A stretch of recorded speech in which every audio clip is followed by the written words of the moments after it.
दोस्तों नमस्कार। आप लोग कैसे हैं? आशा करता हूँ अच्छे होंगे आप लोग की प्रिपरेशन भी अच्छी चल रही होगी। तो ये जो 35 इयर्स का जो गेट के पैटर्न का हम लोग एनालिसिस कर रहे हैं, उस एनालिसिस के सीरीज़ के वीडियो का ये आई थिंक थर्ड वीडियो है। ये इससे पहले हम लोग फ्लूइड मैकेनिक्स, उसके बाद हीट ट्रांसफ़र, हम लोग ये दोनों कर चुके हैं, एनालिसिस कर चुके हैं। अगर आप लोग नहीं देखे हैं तो काइंडली इसको देख लीजिएगा।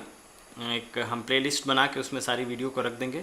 और जैसा कि पहले भी हम बोले हैं कि तकरीबन 12 से 13 वीडियो होगा, हो सकता है ज़्यादा भी हो जाए, एक तो ज़्यादा भी हो जाए। इन सारे इंटायर गेट के आपके मैकेनिकल इंजीनियरिंग के सारे हम लोग पेपर को बारी बारी से एनालाइज करेंगे। और इसमें हम लोग बेसिकली ये देखते हैं कि लास्ट 35 इयर्स में यानी 35 इयर्स यानी 1985 से लेके 2021 तक कितने क्वेश्चन आए हैं आपके इस पर्टिकुलर टॉपिक से, और उसको थोड़ा एनालिसिस करेंगे, थोड़ा और बारीक एनालिसिस करेंगे। किसी टॉपिक में हो सकता है कि आपको ये भी पैटर्न दिखाएं कि कब कब क्वेश्चन आया है और कब कब क्वेश्चन नहीं आया है, तो इससे भी थोड़ा अंदाज़ा आप लोग को लगेगा।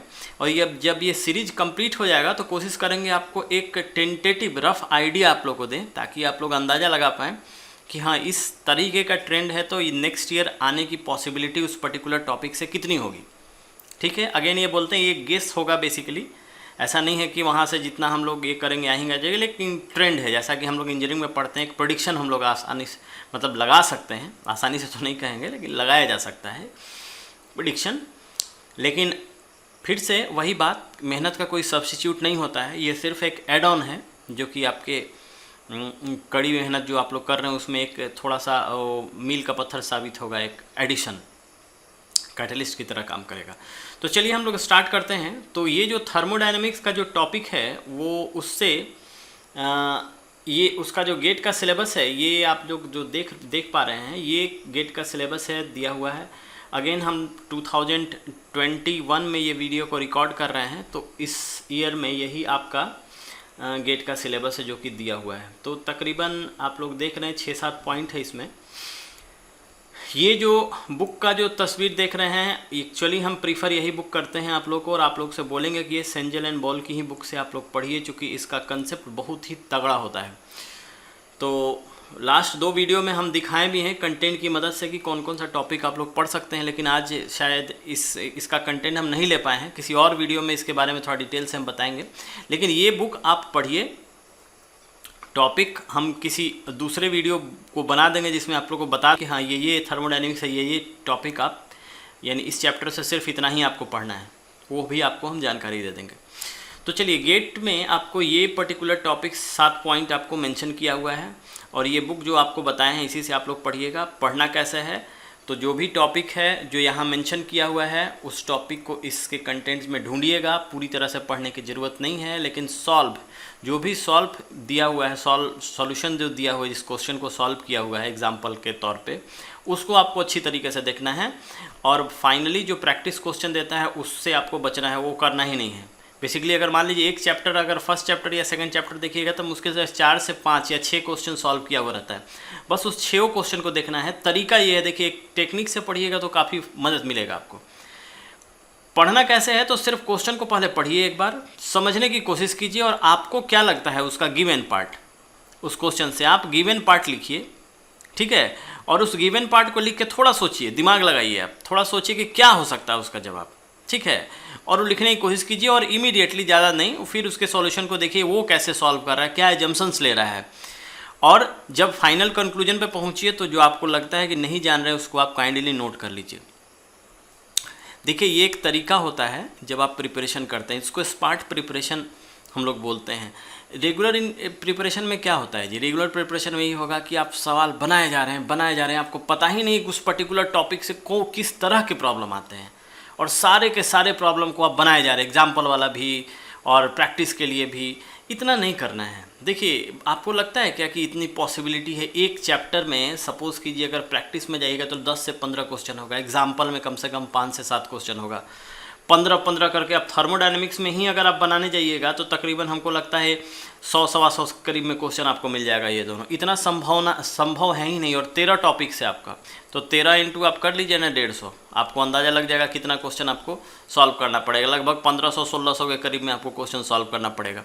और सॉल्व ही नहीं करना पड़ेगा, उतने दिमाग में आपको रखने पड़ेंगे, जो कि इम्पॉसिबल है ये मान के चलिए आप। तो ये जो तरीका होता है, क्या करते हैं लोग जो करते हैं वही करते हैं जो आपको हम बता रहे हैं। ये स्मार्ट प्रिपरेशन चीज़ें हैं। चलिए इस पर किसी अन्य वीडियो में हम लोग चर्चा करेंगे, अभी पहले देख लेते हैं कि क्या है। तो ये सारे टॉपिक्स हैं। अब ये जो नीचे देख रहे हैं, ये जो नीचे हम टॉपिक को लिखे हुए, ये नॉर्मलाइज़ किया हुआ है। नॉर्मलाइज मतलब कि इस टॉपिक से जो भी क्वेश्चन आए हैं डिवाइडेड बाय जो मैक्सिमम जिस चैप्टर से क्वेश्चन आए उसको डिवाइड किया गया है, तो ये वैल्यू हमको मिला है नॉर्मलाइज वैल्यू। यानी आपको देख के ये अंदाज़ा लग रहा होगा कि first law heat transfer energy से सबसे ज़्यादा क्वेश्चन पूछता है, फिर सेकेंड लॉ से पूछा गया है, फिर आपका थर्मोडायनेमिक सिस्टम एंड प्रोसेस, और बाद में प्योर सब्सटेंस अवेलेबिलिटी और इरिवर्सिबिलिटी से पूछा हुआ है। इसके बाद भी कुछ चीज़ें हैं, एक दो चीज़ इसमें मेंशन नहीं किया हुआ है, वो हम नीचे डिस्कस करते हैं। आइए अब क्वेश्चन के बारे में जरा समझ लेते हैं। 35 ईयर्स, सबसे पहला आपका है थर्मोडायनेमिक सिस्टम एंड प्रोसेस। कितने क्वेश्चन आए हैं अब तक? 7 क्वेश्चन आए हैं जी। यानी कि मान के चले तो हर 5 साल के गैप पे एक क्वेश्चन पूछा है इन एन एवरेज। ठीक है, ज़्यादा का नहीं हो सकता, 1 या 2 नंबर का मैक्सिमम क्वेश्चन पूछा, और 7 क्वेश्चन आया है जी अब तक इसका।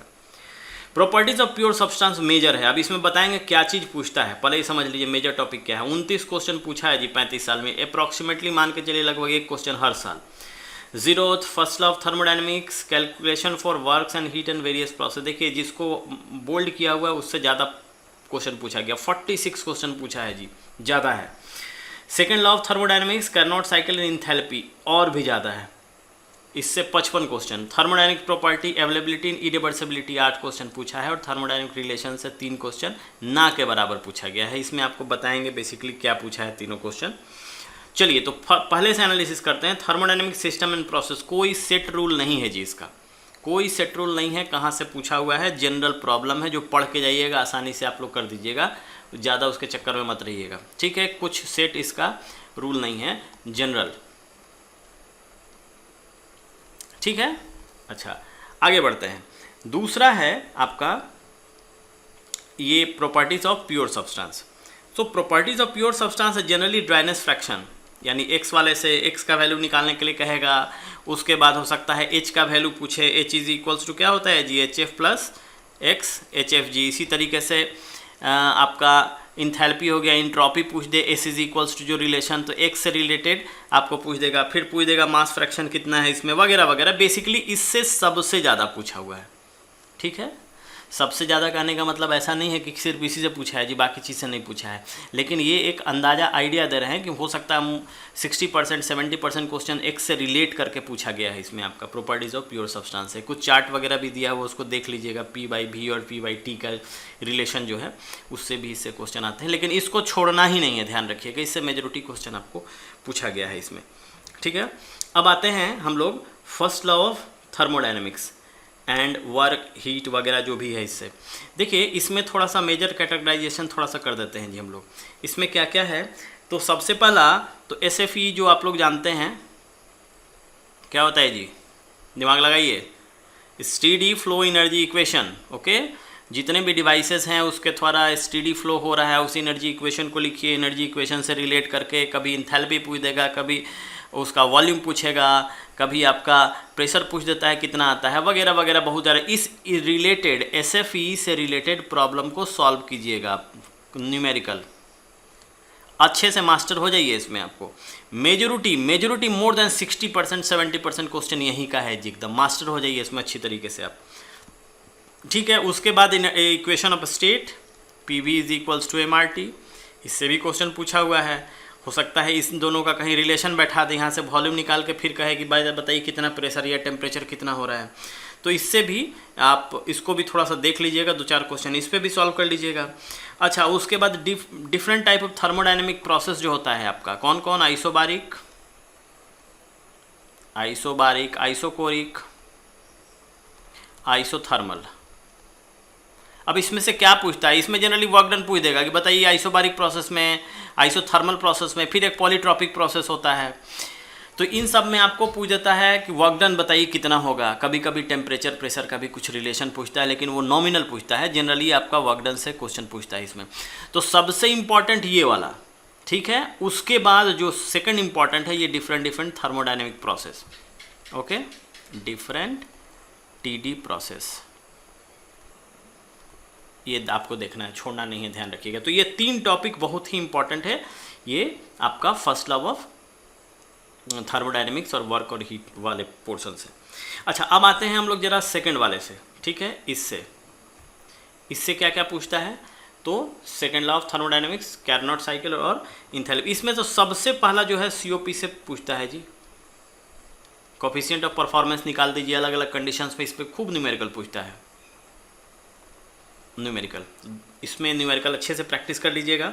उसके बाद क्लॉसियस इनइक्वालिटी से देखा गया है कि अच्छा खासा क्वेश्चन पूछा हुआ है जी, ठीक है, क्लॉसियस इनइक्वालिटी।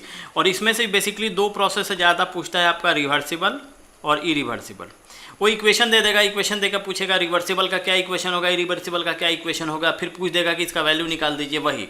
तो इन दोनों से सबसे ज़्यादा ये क्वेश्चन, इसको पहले नंबर पे रखते हैं और इसको दूसरे नंबर पे। इन दोनों को आप लोग अच्छे से कर लीजिएगा, छोड़ना नहीं है, ध्यान रखिए, ठीक है। उसके बाद आता है ये थर्ड वाला टॉपिक जो अवेलेबिलिटी इरिवर्सिबिलिटी है। इससे कोई सेट क्वेश्चन नहीं है जी, सिंपल क्वेश्चन आता है।